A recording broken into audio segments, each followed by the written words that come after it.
할렐루야. 할렐루야. 이 시간 우리 마음과 뜻과 정성을 다해서 거룩하신 하나님께 예배드리겠습니다. 우리 다 같이 기도하겠습니다.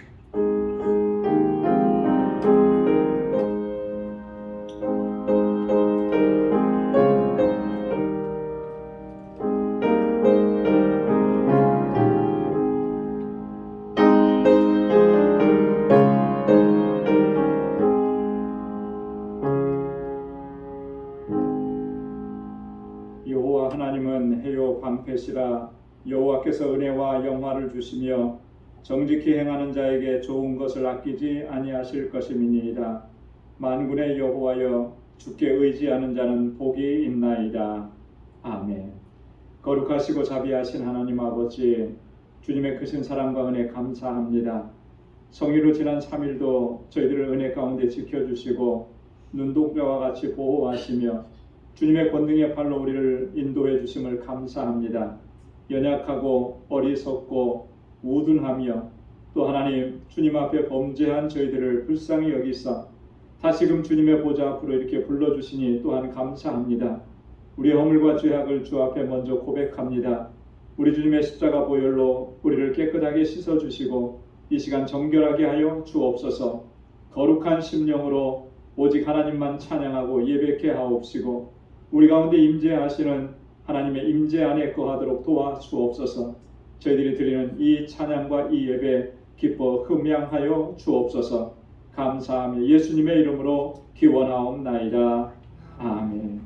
전능하사 천지를 만드신 하나님 아버지를 내가 믿사오며 그 외아들 우리 주 예수 그리스도를 믿사오니 이는 성령으로 잉태하사 동정녀 마리아에게 나시고 본디오 빌라도에게 고난을 받으사 십자가에 못 박혀 죽으시고 장사한 지 사흘 만에 죽은 자 가운데서 다시 살아나시며 하늘에 오르사 전능하신 하나님 우편에 앉아 계시다가 저리로서 산 자와 죽은 자를 심판하러 오시리라.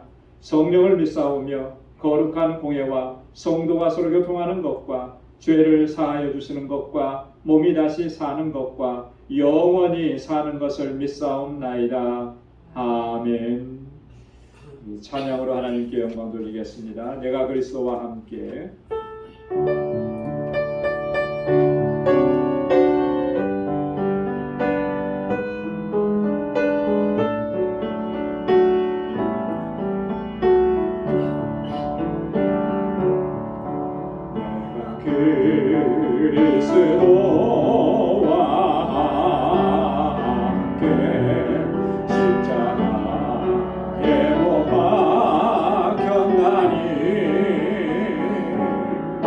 그런즉 이제 내가 산 건 아니요 오직 내 안에 예수께서 사신 것이라. 이제 내가 육체가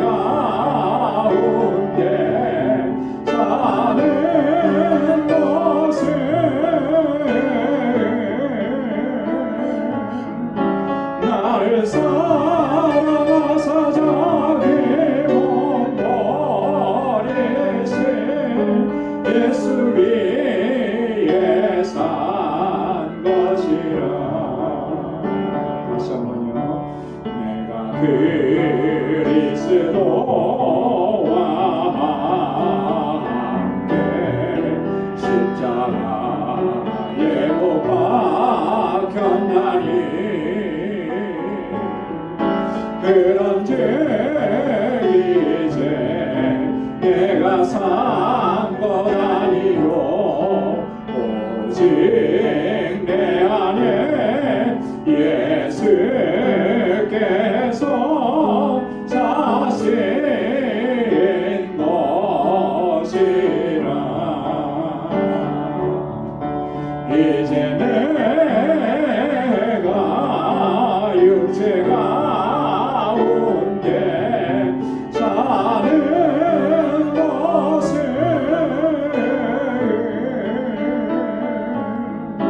나를 사랑하사 자기 예수 위에 산 것이라. 이제 내가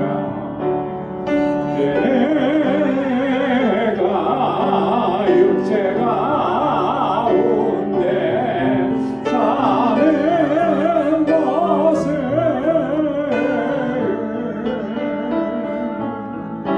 나를 사랑하사 자기 몸 버리신 예수 위에 산 것이라.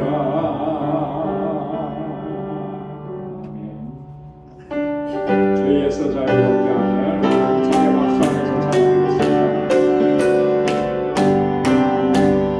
죄에서 자유롭게 하는 오열의 것 그의 오열 지원이 생기네.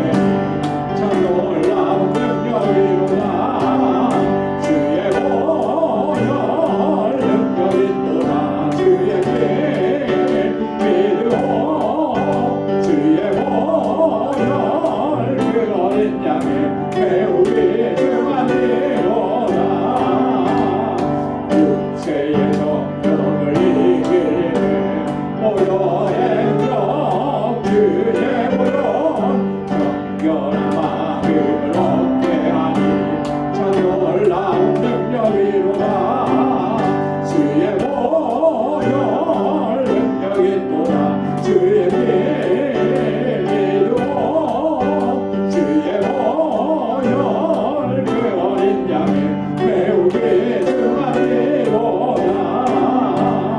눈보다 너에게 밝히는 것 오열의 능력 주의 오열 유전한 모든 것 밝히시니 참 놀라운 능력이로다. 주의 오열 능력이 또다. 주의 길 믿으오. 주의 오열 그 어린 양의 매우 귀중하니로다. 구주의 복음을 전할지로 오열의 력 주의 오열 날마다 나에게 찬송주니 참 놀라운 능력이로다. 주의 오열 능력이 또다. 주의 길 믿으오. 주의 오열 그 어린 양의 매우 귀중하니로다. 사절요 구주의 복음을 전할지로 오열의 력 주의 오열 날마다 나에게 찬송주니 참 놀라운 능력이로다. 주의 오열 능력이 또다. 주의 길 믿으오. 주의 오열 그 어린 양의 매우 귀중하니로다. 주의 오열 능력이 또다. 주의 길 믿으오. 주의 오열 그 어린 양의 매우 귀중한 대로다. 아멘. 세상 모든 민족이 구원을 얻기까지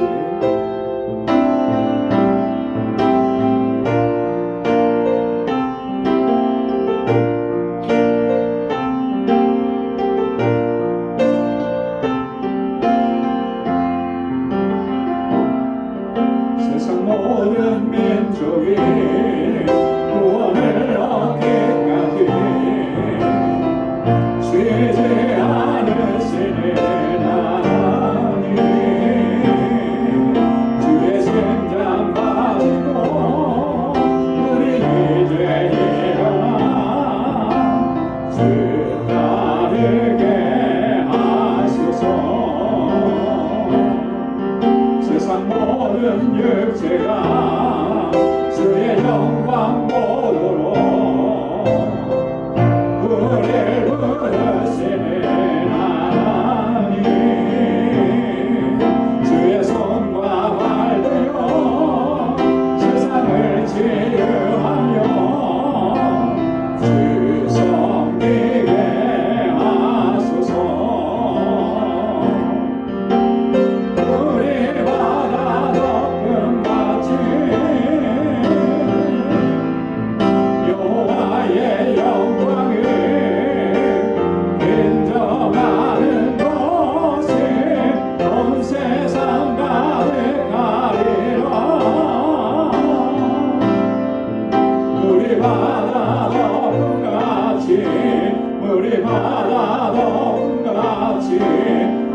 바다 덮음같이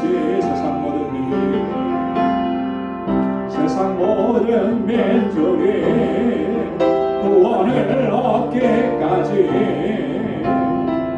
쉬지 않으시는 하나님, 주의 심장 가지고 우리 이제 일어나 주 따르게 하소서. 세상 모든 육체가 주의 영광 보도록 우리를 부르시는 하나님, 주의 손과 발되어 세상을 치유하며 주 섬기게 하소서.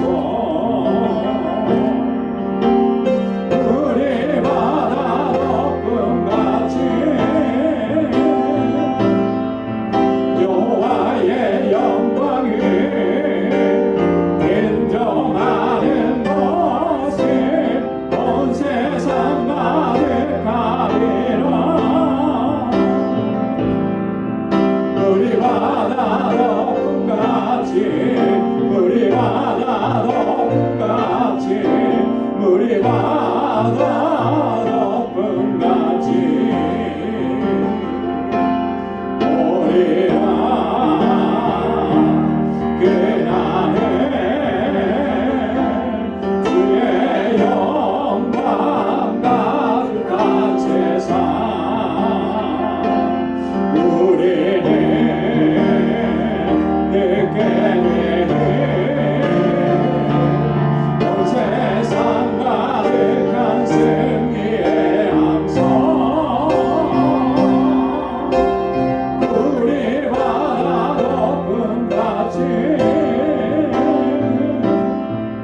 여호와의 영광을 인정하는 것이 온 세상 가득하리라. 우리 바다 덮음같이 우리 바다 덮음같이 우리 바다 덮음같이. 아멘. 우리 이 시간 다 같이 통성으로 함께 기도하겠습니다.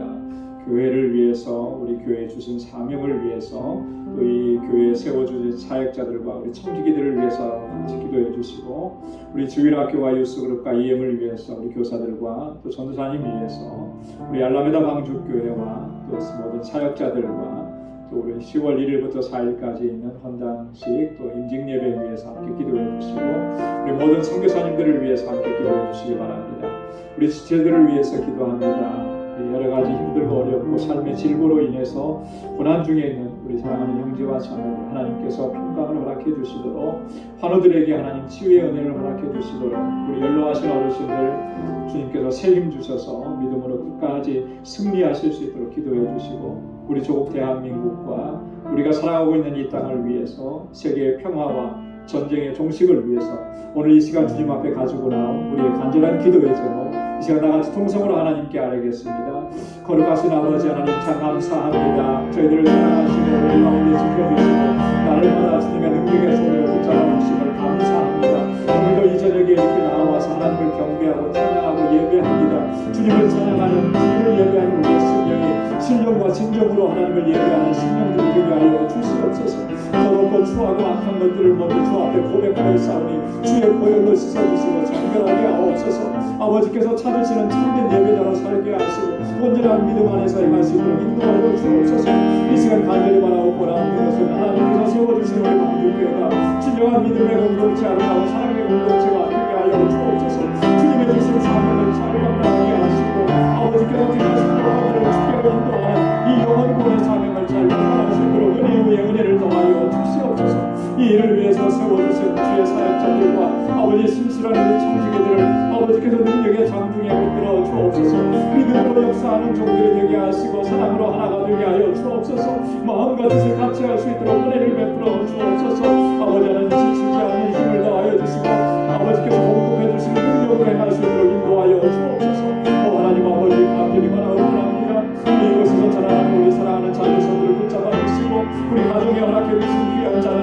가운데 붙들어 주옵소서. 우리 주일학교와 일수로가 이 영을 기억하시서 아버지 하나님 공의 은혜를 함께 주옵소서. 아버지 하나님 저희 어려서부터 하나님 잘 경배하고 아버지 젊어서부터 하나님의 뜻대로 행하게 하셔서 정말 다니엘과 같이 아버지 다윗과 같이 모세와 같이 하나님 앞에 귀하게 쓰임받은 주의 일꾼들이 다 되게 하여 주시옵소서. 이제 새로운 학교와 새 학년 새 학교에서 공부를 시작합니다. 하나님 주여 저들의 발걸음을 선하게 인도하여 주시고 그 앞길이 형통하도록 인도하여 주옵소서. 이를 위해서 늘 수고하고 애쓰는 교사들과 장로님 능력의 장중에 붙들어주시고 강건하게 하여 주옵소서. 우리 알라메다 방주교회 주님 세우셨으니 감사합니다. 정말 그 땅의 영혼을 구원하는 구원의 방주로 서게 하시고 아버지 하나님 함께하는 모든 동역자들과 우리 상대상 강건하게 붙잡아 주옵소서. 우리 10월 1일부터 4일까지 있는 임직예배를 준비합니다. 언담 예배를 준비합니다. 하나님 우리 모든 교우들과 마음 같이 같이 할 수 있게 하시고 알라메다 방주교회 모든 마음을 사역자들 들어서 아버지 하나님 모든 성도들이 마음 같이 같이 하여 아버지 하나님 이 영광스러운 날을 잘 준비하시고 도와주시옵소서. 우리 사랑하는 지체의 형제와 자매들을 위해서 기도합니다. 아버지의 삶이 너무나 고통하고 어렵고 고난 중에 있습니다. 경제적인 문제와 아버지 하나님 삶의 아버지 어려움이 주님 저들을 기억하여 주시고 그 어려움과 중에 부러지는 저의 간절한 기도에 나아여 주옵소서. 육신의 질병을 아버지 하나님 앞에 고소합니다. 주님 치료하여 주시고 온전하게 회복시켜 주옵소서. 아버지 하나님 날로 쇠퇴해져가는 우리 육신을 강건하게 붙잡아 주셔서 우리 영이 쇠약해지지 않도록 날마다 새 힘을 더하여 주시고 오직 주님의 나라를 원하는 것으로 인도하여 주시옵소서. 아버지 우리 사랑하는 성도들의 가정과 직장과 생업의 터전을 늘 운동과 같이 지켜주옵소서. 늘 깨어서 기도하게 하시고 우리 주님과 늘 동행하는 삶을 살게 하시고 말씀 안에 거하는 삶을 살아가도록 인도하여 주옵소서. 우리가 살아가는 삶의 현장에서 하나님 예수 그리스도의 향기를 원하는 귀한 삶이 되게 하시고 아버지 너희는 세상의 빛이요 소금이라고 하셨사오니 이 삶을 잘 감당하는 저희들 되게 하여 주시옵소서. 주의 말씀으로 우리를 새롭게 하여 주옵소서. 오늘도 이 시간 주님 앞에 갈고 나와 간절하게 기도하는 주의 종들의 기도에 하나님 선하신 응답을 허락해 주시고 이제는 말씀 앞에 섭니다. 하나님 우리의 마음을 들키게 하여 주셔서 하나님의 귀한 말씀으로 우리를 새롭게 하시고 새로운 결단과 각오로 주님 앞에 설 수 있도록 은혜를 더하여 주시옵소서. 모든 감사와 영광 주님 앞에 올려드립니다. 예수님의 이름으로 간절히 기도드리옵나이다. 아멘. 아멘. 할렐루야. 선하신 응답을 또 허락해 주실 줄로 믿습니다. 이제 우리 하나님의 말씀을 같이 묵상하겠습니다. 오늘 묵상할 하나님 말씀은 에베소서 제4장 4절부터 10절까지 말씀입니다.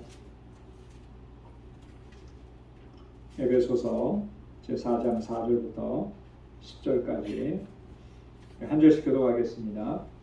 몸이 하나이요 성령이 하나이니 이와 같이 너희가 부르심의 한 소망 안에서 부르심을 입었느니라.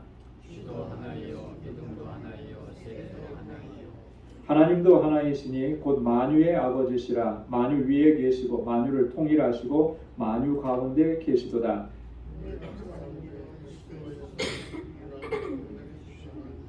그러므로 이르기를 그가 위로 올라가실 때에 사로잡힌 자를 사로잡고 사람들에게 선물을 주셨다 하였도다.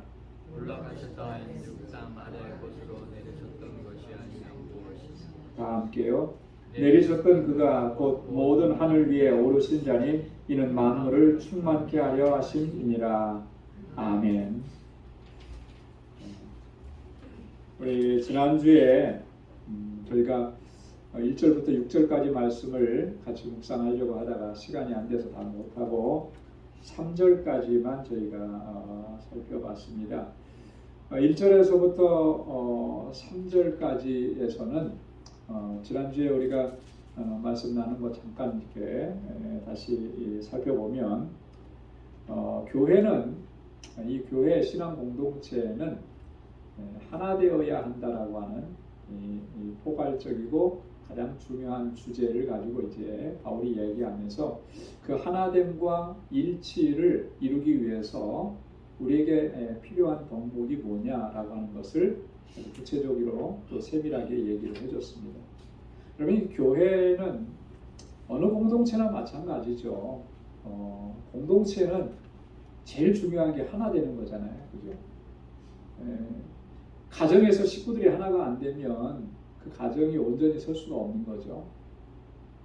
국가가 국민들이 하나가 안 되면 이 국가가 제대로 설 수가 없는 거예요.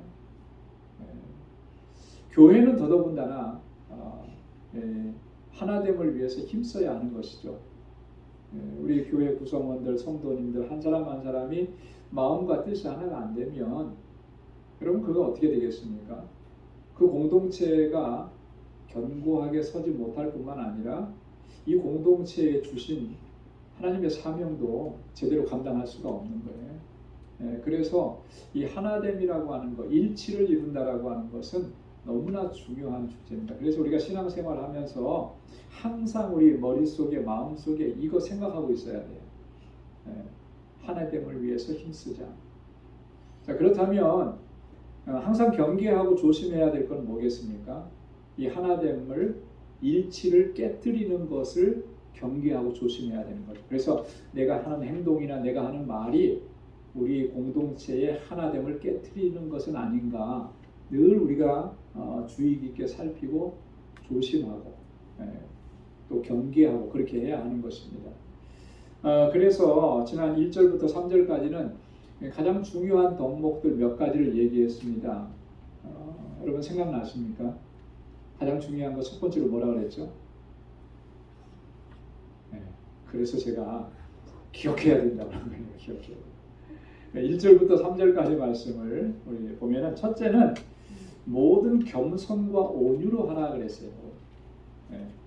겸손과 온유함으로. 그죠? 예수님의 마음이잖아요. 사실 겸손하고 온유한 마음은. 그러니까 다른 말로 얘기하면 예수님의 마음을 품어야 한다라고 하는 것인데 우리 기독교 신앙에서 가장 중요한 덕목 중에 하나가 겸손인 것입니다. 이 바울이 이 편지를 쓸 당시에 이 겸손이라고 하는 것은 미덕이 될 수가 없다 그랬어요. 그죠? 헬라 시대에는 겸손은 결코 미덕이 아니었습니다. 미국에 와서 제가 처음에 들었던 조언 중에 한 가지 기억나는 게 있는데 그게 뭐냐면 그 교통사고가 만약에 나면 절대로 네가 잘못했다고 하지 마라. 잘못했다고 하는 순간에 모든 거는 네가 다 책임져야 된다. 이런 얘기를 들었어요. 조언이라고. 여러분 혹시 들어보셨습니까? 그렇게 얘기하시더라고요. 내가 I'm sorry, 내가 잘못했어. 이렇게 하면 벌써 이제 책임은 내가 다 진다는 거예요. 그러니까 절대로 잘못했다는 얘기하지 마라. 그게 세상에서는 삶의 지혜일지 모릅니다. 그죠? 그러나 우리 공동체 안에서 특별히 우리가 하나됨을 위해서 힘쓰기 위해서는 그거는 좋은 영적 지혜가 아닌 거예요. 나쁜 거죠. 설령 내가 잘못하지 않았어도 공동체의 화합과 하나를 위해서는 내가 좀 잘못했다. 내 부덕에 속치라고. 그렇게 겸비한 마음의 자세를 갖는 게 중요해요. 여러분 내가 잘못했다 그러는데 거기에 대놓고 계속 뭐라고 할 사람이 있겠습니까? 문제는 뭐예요? 잘못해놓고도 내 잘못이 아니다라고 우기니까 싸움이 되는 거 아니겠습니까? 그죠? 안 그렇습니까?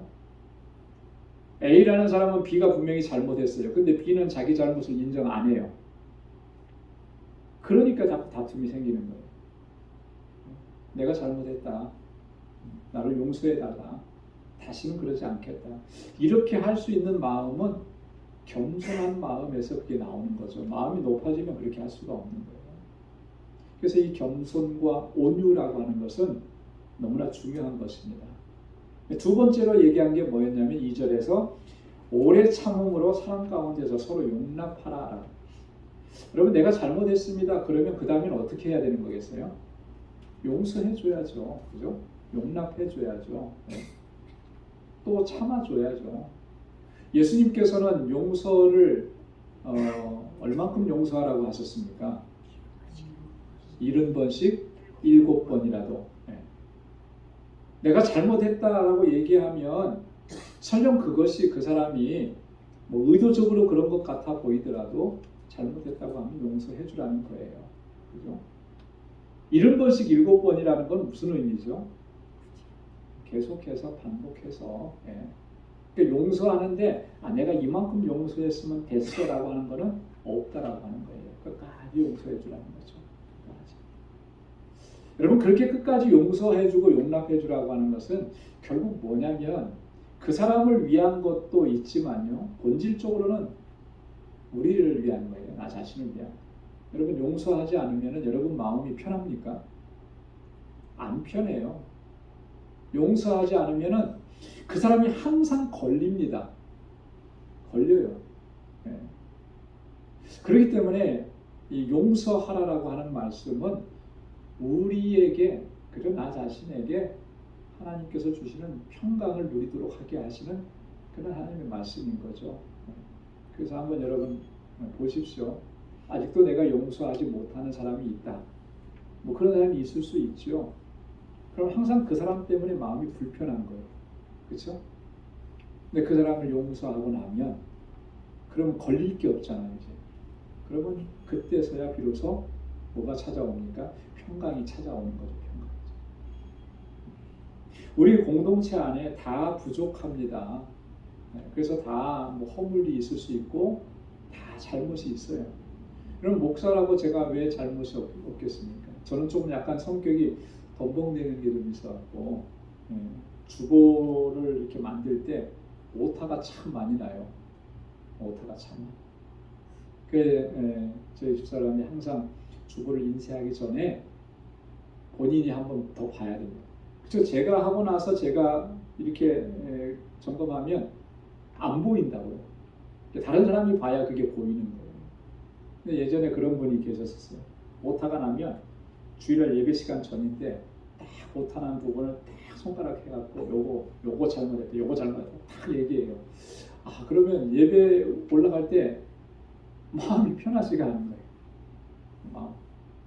그분은 그게 정확하게 그걸 알려줘야 된다고 하셨겠지만 그거 예배 끝나고 했으면 얼마나 좋았을까 그런 생각을 해요. 저도 뭐 그런 실수는 약과죠 사실. 지난 세월 동안 목회해 오면서 얼마나 많은 잘못된 결정, 잘못된 판단 뭐 이런 거 많았겠었습니까? 그런데 그거 다 우리 광주교회 성도님들이 다 이해해주고 용납해주고 그럴 수 있지 뭐. 그렇게 해줬기 때문에 여기까지 온 거 아니겠어요? 우리가 서로가 서로에 대해서 그렇게 서로의 잘못을 이해해주고 용서해줄 때 이 공동체는요 더 견고하게 서가게 될 줄로 믿습니다. 자, 그리고 세 번째로 얘기하신 게 3절에 보면 평안에 매는 줄로 성령이 하나 되게 하신 것을 힘써 지켜라 이렇게 권고했잖아요. 평안에 매는 줄로 뭐든지요 평강을 위해서 일을 해야 되는 거예요. 그래서 내가 지금 하는 말이나 내가 하는 행동이나 이게 정말 이 공동체의 평화와 평강을 위해서 하는 것인가 그것을 화평케 하는 자의 내 모습으로 사는가. 여러분 예수님의 그 팔복에서 보면은 화평케 하는 자는 복이 있나니 뭐라고 그랬습니까? 저희가 하나님의 아들이라 일컬음을 받을 것이라 그랬어요. 화평케 하는 자. 그러니까 하나님의 자녀의 가장 중요한 본분 중에 하나가 뭐냐면 화평케 하는 역할을 하는 거예요. 자, 그래서 우리가 공동체가 하나 되기 위해서 이 화평케 하는 일을 힘쓰는 거예요. 그렇게 해서 하나됨을 이루어가는. 우리 방주교회가 그런 교회가 될 수 있기를 주님의 이름으로 축원합니다.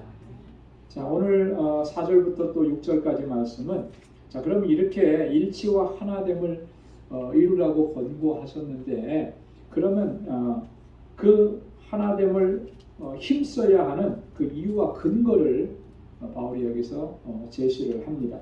자, 4절 보시면 첫 번째로 얘기하는 것이 몸이 하나요 성령이 하나이니 이와 같이 너희가 부르심의 한 소망 안에서 부르심을 입었느니라. 몸이 하나이기 때문에 그렇다는 거죠. 성령도 하나이시다라고 하는 거예요. 그러니 우리가 이 공동체가 하나가 되어야 된다라고 하는 거죠. 여기서 말하는 몸이라고 하는 것은 교회 공동체를 얘기하는 거죠. 또 이 교회 공동체를 하나 되게 하시는 분은 바로 뭐냐면 성령이라고 하는 그런 의미입니다.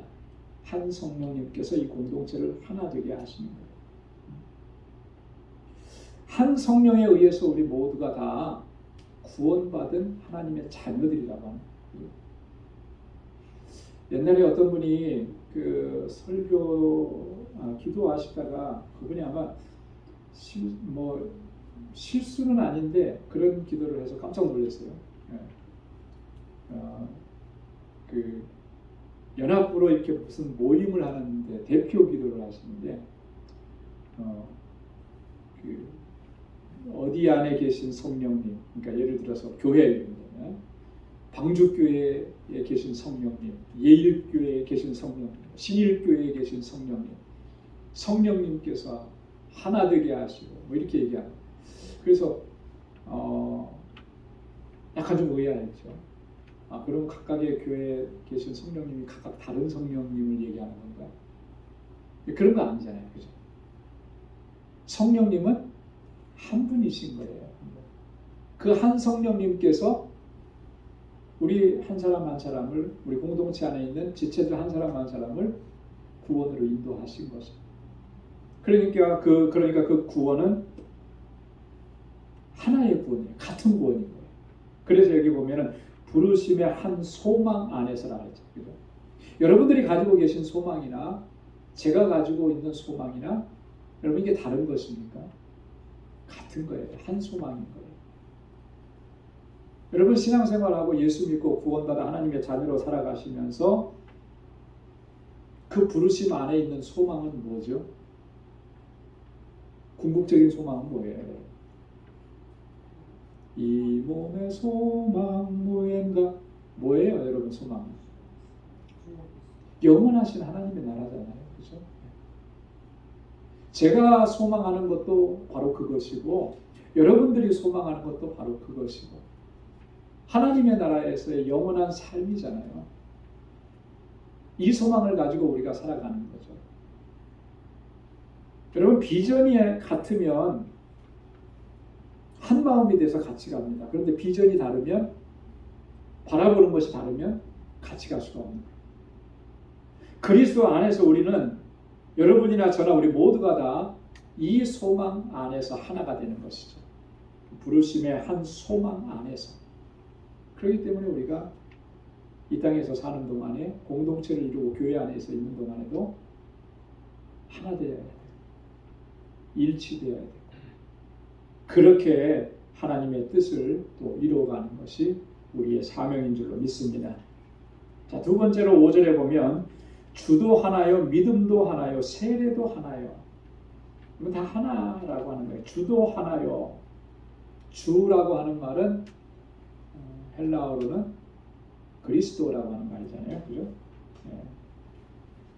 퀴리오스, 원래 헬라어로는 퀴리오스라고 그러잖아요, 주. 그리스도는 구원자라고 하는. 그리고 히브리어에서는 아도나이라 이렇게 불렀습니다. 주 예수 그리스도, 우리 주 하나님, 나의 주인이시라고 하는 그런 의미잖아요. 우리 모든 성도들의 주가 되시는 예수 그리스도는 한 분이신 거죠. 그래서 주도 하나요. 그 주님에 대한 믿음도 하나요. 믿음이 다르지 않습니다. 주님께 대한 믿음은 오직 하나예요. 여기에서 벗어나면 그것이 곧 이단이 되는 거죠. 유대인들은 이 구원 얻는 길에 대해서 이야기할 때 믿음으로만이라고 얘기하지 않았어요. 그죠? 믿음에다가 뭘 더해야 된다 그랬습니다. 뭘 더해야 된다 그랬습니까? 행위를 더해야 된다. 율법을 행하고 할례를. 자, 그런 전통들이 사실 로마 카톨릭에도 그대로 넘어왔어요. 그래서 로마 카톨릭은 이 믿음으로만이 아니고 행위를 그렇게 강조하는 거예요. 선행을 많이 강조하고 그것을 구원의 조건으로 생각하고 믿음에 플러스해야 되는 거예요. 여러분 이 믿음은 바른 믿음이 아닌 거죠. 여러분 이 믿음이라고 하는 것은 오직 예수 그리스도, 그 예수 그리스도 한 분만을 나의 구원자로 받아들이는 게 그게 믿음인 거예요. 그래서 주님 외에, 예수님 외에 다른 구원자가 없다라고 하는 그 믿음인 것이죠. 주님에 대한 믿음이 하나인 거예요. 같아야 되는 것입니다. 그래서 주님의 이름으로 받는 세례도 하나인 거죠. 예수님의 이름으로 세례를 받기 때문에 세례는 하나입니다. 그래서 이 세례라고 하는 것이 예수님의 이름으로 우리의 신앙을 고백하고 공적으로 고백하고 하나님의 자녀로 인침받는 예식이 세례잖아요. 여러분도 뭐 잘 아시겠지만 우리 개신교에서는 캐톨릭에서 영세 받은 것을 인정해 줍니다. 그렇죠? 본인이 원하면 다시 개신교로 개종을 해서 여기서 세례를 받겠다 그러면 그 고백을 받고 세례를 베풀긴 해요. 그러나 그렇게 하지 않아도 캐톨릭에서 받은 영세를 인정해 줍니다. 그리고 나중에 입교식만 해요. 그런데 반대로 뭐 기독교 개신교에서 캐톨릭으로 개종하는 사람도 있죠. 그 캐톨릭에서는 개신교에서 받은 세례를 인정을 안 합니다. 안 해요. 그래서 영세를 반드시 다시 받아야 되는 거예요. 차이가 있어요. 그러니까 기독교의 개신교의 세례는 그게 진정한 세례라고 인정을 안 하는 거죠. 다른 거라고 생각하죠. 교황과 그런 어떤 사도적 전통 아래 있지 않다고 그렇게 판단하기 때문에 그런 거죠. 그러나 우리 개신교가 이야기하고 있는 예수 그리스도를 나의 주로 고백하고 그가 세례를 받았으면 그건 같은 세례이고 한 세례인 거예요. 그래서 오늘 바울이 그렇게 얘기한 거죠. 다른 세례는 없다는 거죠. 세례도 하나입니다. 그렇기 때문에 모든 것이 하나이기 때문에 우리 공동체 안에서 우리가 하나됨을 이루어 가야 된다라고 하는 것이 바울의 두 번째 주장입니다. 자, 그리고 세 번째는 하나님도 하나이시기 때문에 그렇다라고 합니다. 6절 말씀에 보면 하나님도 하나이시니 곧 만유의 아버지시라. 만유 위에 계시고 만유를 통일하시고 만유 가운데 계시도다. 여러분, 하나님이 두 분이십니까? 하나님이 세 분이세요? 제가 믿는 하나님과 여러분들이 믿는 하나님이 다릅니까? 아니잖아요. 그죠? 하나님은 한 분입니다. 구약 성경에서부터 계속 반복해서 강조하는 것이 뭐냐면 하나님의 유일성입니다. 유일하신 하나님. 다른 이방 민족들은 보면은요, 그들이 신으로 섬기는 신적 존재가 굉장히 많습니다. 그래서 다신교예요, 다신교. 애굽 같은 경우도 얼마나 많은 신들이 존재했는지 모릅니다. 여러분, 하나님께서 애굽 땅에 10가지 재앙을 내리셨잖아요. 그 10가지 재앙을 내리신 그 의미는 뭘까요? 메뚜기 재앙도 내리시고 강이 물이 피로 변하는 재앙도 내리시고 장자도 죽이시는 재앙을 내리시고 흑암의 재앙도 내리시고 이게 다 뭐냐면 애굽 사람들이 자신들이 신으로 섬기는 그런 신적 존재를 하나님께서 멸하시는 거예요. 다 그것들을 신적 존재로 여겼던 거죠. 흑암의 재앙을 내리는 것은 그들이 태양을 신으로 숭배했기 때문에 그 태양을 가려버리시는 거죠. 장자를 죽이는 거, 바로의 장자로부터 죽이는 거, 바로는 자기 스스로가 신이라고 생각을 합니다. 그래서 바로의 장자를 끊어버리는 거죠. 그들이 신으로 믿고 나일강에 피를 흘리게 하는 것은 그들은 나일강 물줄기를 신적인 존재로 생각을 한 거예요. 그래서 그 물을 못 마시게 만들어. 하나님께서 그러니까 애굽의 모든 우상들을 다 꺾어버리시는 것이 그게 10가지 재앙의 의미라고 하는 거예요. 단지 고통을 주고 괴로움을 주고 뭐 이런 게 아니고 그렇게 하시면서 하나님께서 증거하시는 건 뭐예요? 오직 하나님만이 유일하신 참 신이시다라고 하는 것을 하나님이 친히 직접 그렇게 증거하시고 나타내시는 게 그게 애굽 땅에 내리신 10가지 재앙의 진정한 의미인 거예요. 그래서 그걸 보면서 이스라엘 백성들도 하나님이 유일하신 참 신이시구나, 그거 바로 깨달으라고 하는 것이죠. 그래서 십계명을 주실 때도 하나님 나 외에 다른 신을 섬기지 말라. 다른 신은 없는 거예요. 그러니까 하나님이 한 분이시죠. 그 한 분 하나님, 같은 하나님을 우리가 섬기는 하는데 당연히 우리가 이 공동체가 하나 되어야 되는 거죠. 자, 그 하나님은 어떤 분이시라 그랬냐면 만유의 아버지시라 그랬잖아요. 아버지, 만유의 아버지시라고 하는 이 말의 의미는 이런 거예요. 우주 만물의 근원이시다라고 하는 거죠. 하나님이 근원이시다. 여러분, 우리가 생물학적으로 우리 자신의 근원은 누굽니까? 우리 부모님이시죠. 그렇죠?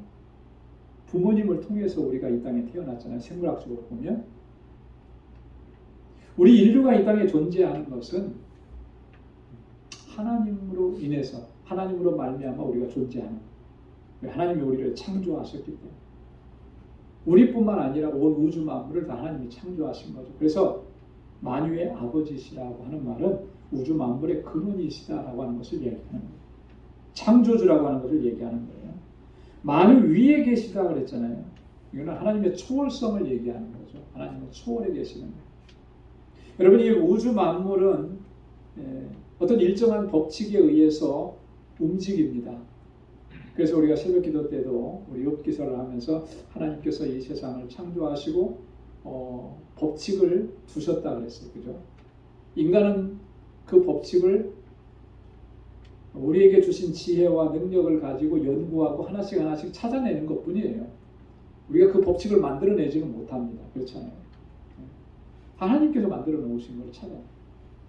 하나님께서 그 모든 법칙을 다 만들어 놓으셨는데 이 만유 가운데 하나님은 그 속에 속하시느냐면 그렇지 않은 거죠. 하나님은 초월에 계십니다. 그죠? 하나님께서 시간을 창조하셨는데 그 시간 안에 하나님께서 갇히십니까? 안 갇히시죠. 하나님께서 온 우주 공간을 만들어 놓으셨는데 그 공간 안에 하나님께서 갇혀 계시느냐면 그렇지 않아요. 시간을 초월해 계시고 공간을 초월해 계시고 그 하나님의 초월성을 얘기하는 것이 하나님은 만유 위에 계시다라고 합니다. 그러니까 하나님이 어떤 분이신지를 우리가 충분히 생각할 수가 있고 이해할 수가 있잖아요. 또 만유를 통일하시고 그랬잖아요. 이 통일하신다라고 하는 말은 문자적으로는 관통하신다라고 하는 그런 의미입니다. 이것은 하나님의 역사하심을 표현하는 거예요. 모든 우주 만물을 관통하셔서 하나님의 능력으로 역사하십니다. 그러니까 우리가 살아가는 이 모든 세상 만물 가운데 하나님의 손길과 하나님의 역사하심이 닿지 않는 것이 하나도 없는 거죠.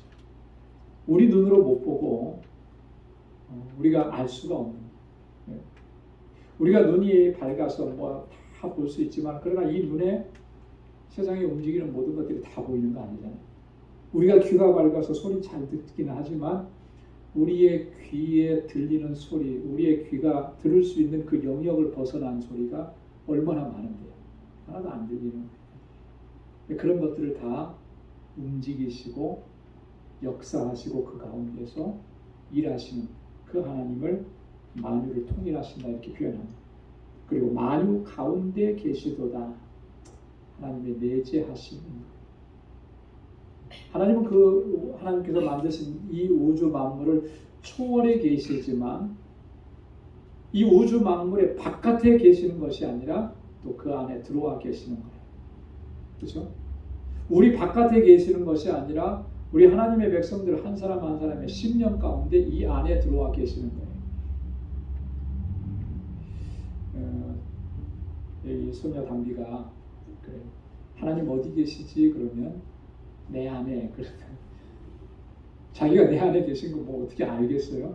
엄마가 할머니가 자꾸 가르쳐 주니까 그렇게 하는 거죠. 내 안에. 언젠가는 그거 깨닫게 되겠죠. 그죠?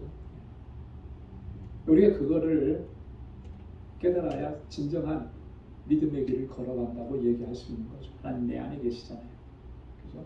그래서 나를 주관하시고 주장하시고 나를 다스리시고 이끌어가시고 하나님은 그런 분이시다. 그분은 한 하나님이시다. 그 한 하나님을 우리가 섬기고 있으니 우리 공동체 하나됨을 위해서 힘써야 된다. 이것이 바울이 이야기하는 것입니다. 여러분 이것을 꼭 기억하시고 우리 안에서 하나됨을 위해서 힘써 일하는 우리 모두가 될 수 있기를 주님의 이름으로 축원합니다. 자, 그 다음에 이제 7절부터 10절까지는 은혜를 주셨다 이제 그렇게 시작을 하는데요. 7절 말씀에 보면 우리 각 사람에게 그리스도의 선물의 분량대로 은혜를 주셨나니. 여러분 은혜라고 하는 말은 헬라어로 카리스라고 그러죠. 그죠? 은혜는 특성이 뭐죠? 값없이 거저 주시는 선물. 그게 이제 은혜입니다. 나는 자격이 없는데 거저 주신 것. 특별히 하나님께서 우리에게 거저 주신 것. 그걸 이제 은혜라 이렇게 표현을 합니다.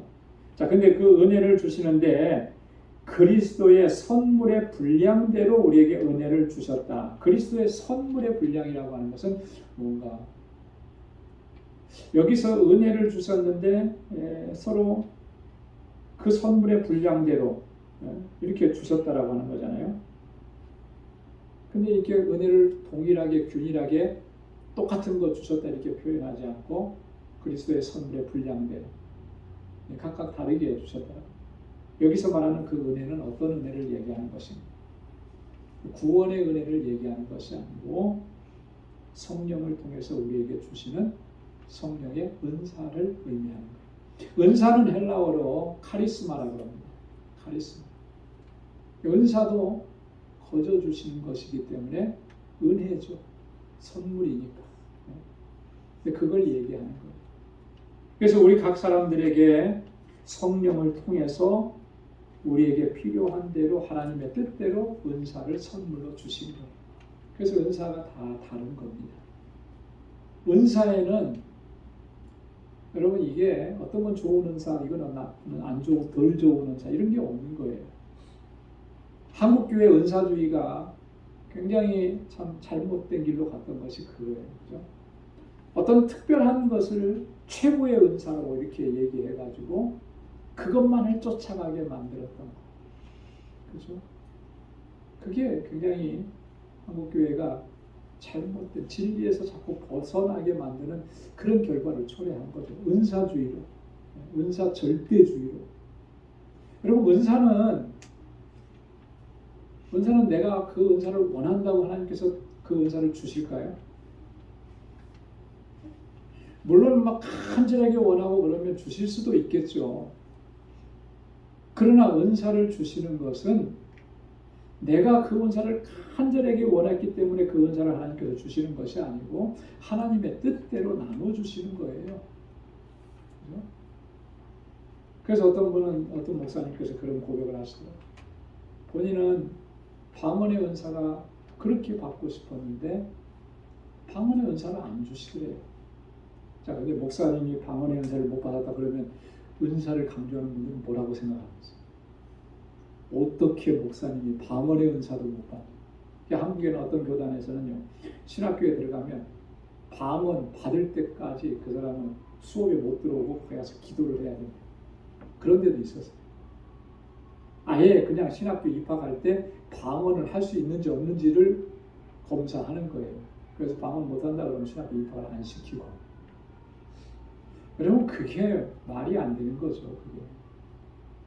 하나님께서 필요에 따라서, 그죠? 하나님의 뜻과 목적에 따라서 사람에게 주시는 건데 그게 은사의 기본적인 개념인데 은사를 잘못 이해하고 있는 거예요. 여러분 우리가 물론 은사를 사모하고 하나님 그 은사를 주셨으면 좋겠습니다 이렇게 부르짖고 간구하는 것은 나쁘다고 말할 수는 없어요. 하지만 마치 내가 그렇게 해서 하나님께서 나에게 은사를 주셨다 해가지고 내가 하나님께로부터 얻어낸 것으로 생각하고 이해하면 그건 잘못인 거죠. 그래서 한때 방언의 은사를 막 하면서 이렇게 해봐라 저렇게 해봐라 그러면 입이 터지고 방언이 나온다. 세상에 요즘은 그런 사람은 없겠죠. 그죠? 저희 학생들 지도하고 저희 학생 때는 그런 일들이 너무나 많았었어요. 뭐냐면 다 아시다시피 랄랄랄라를 계속 방언하다 보면 혀가 꼬여서 방언이 터진다.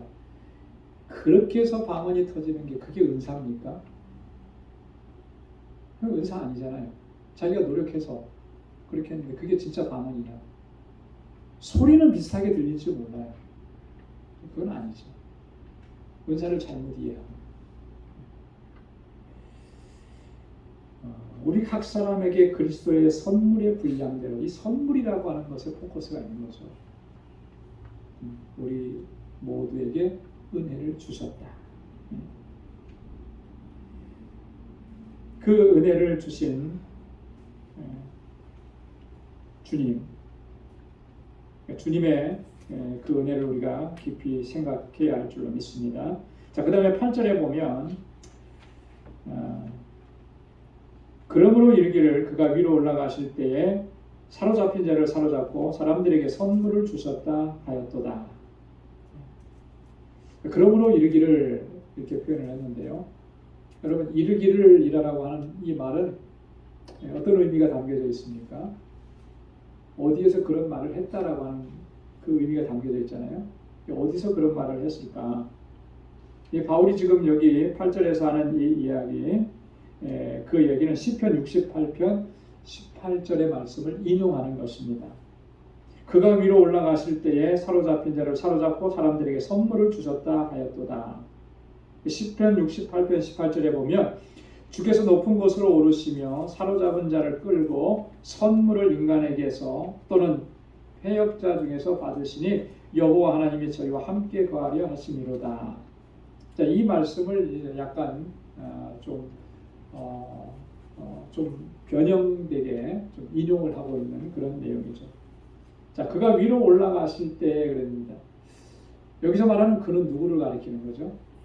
예수님을 가리키는 거죠. 위로 올라가셨다라고 하는 것은 뭘 의미하는 거예요? 승천하신 것을 이야기하는 것입니다.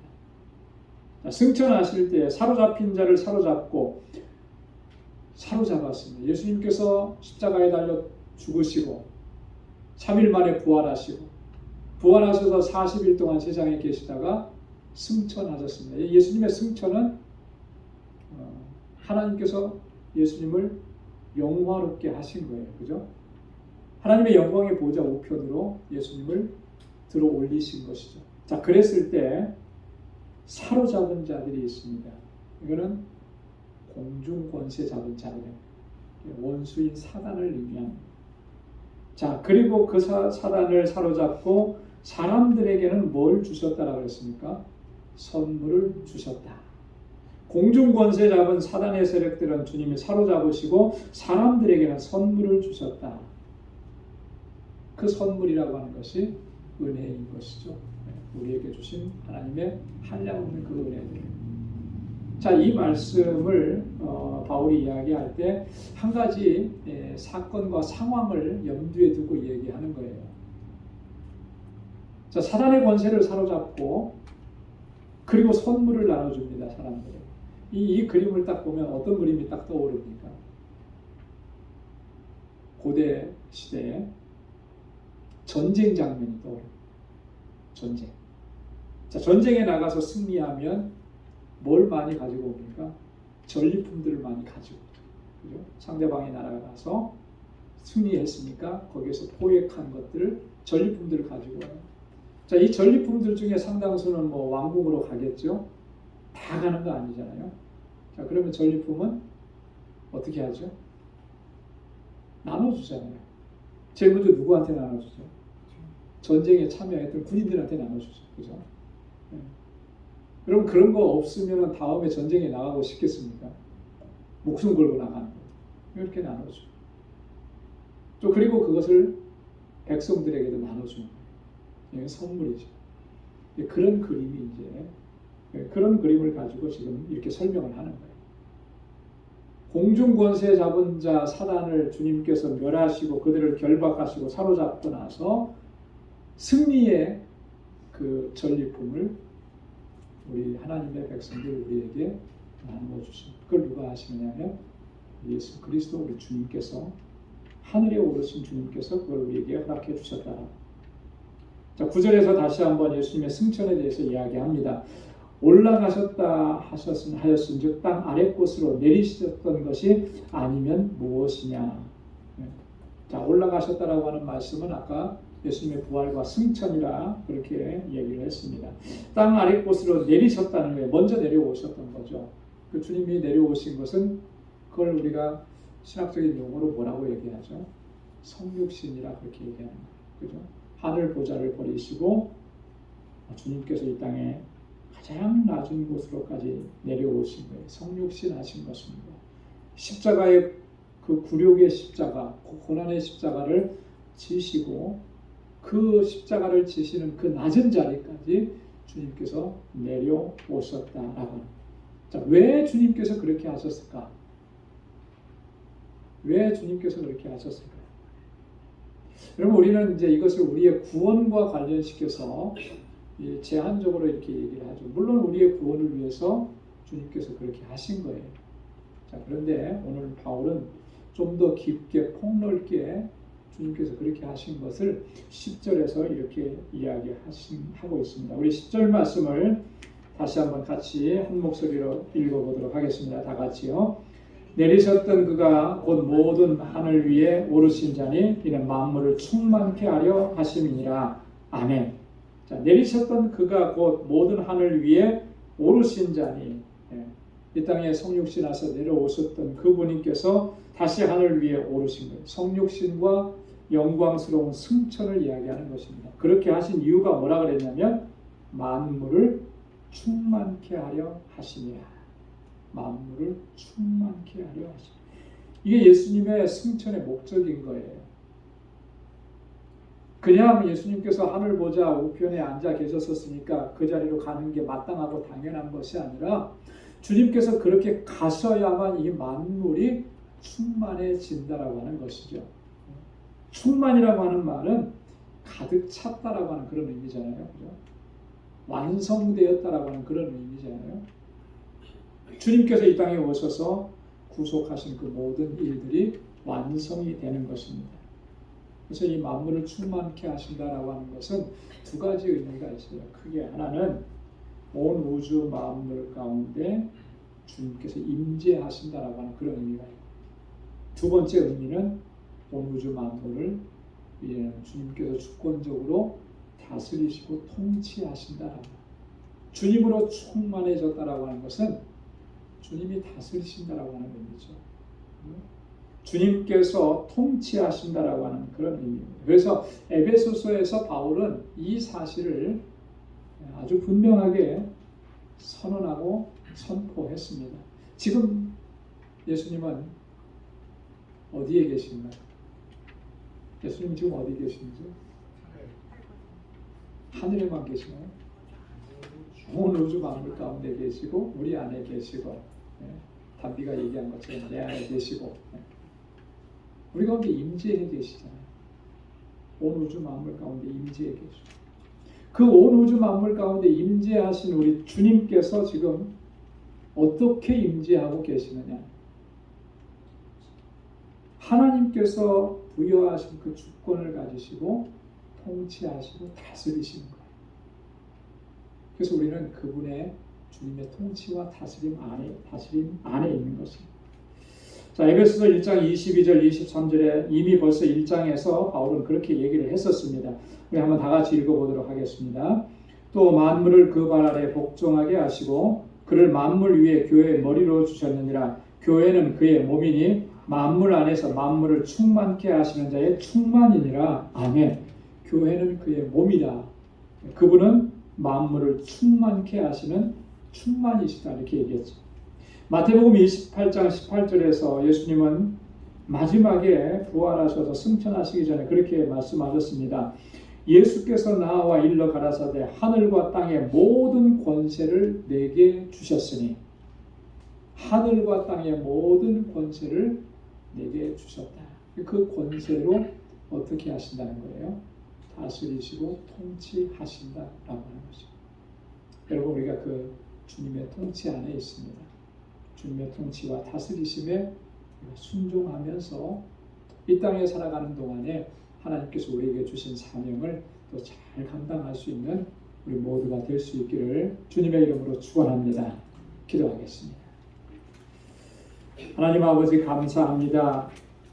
오늘도 하나님 이렇게 주님을 경배하고 찬양하게 하시고 하나님의 귀한 말씀을 함께 묵상할 수 있도록 은혜 주셔서 감사합니다.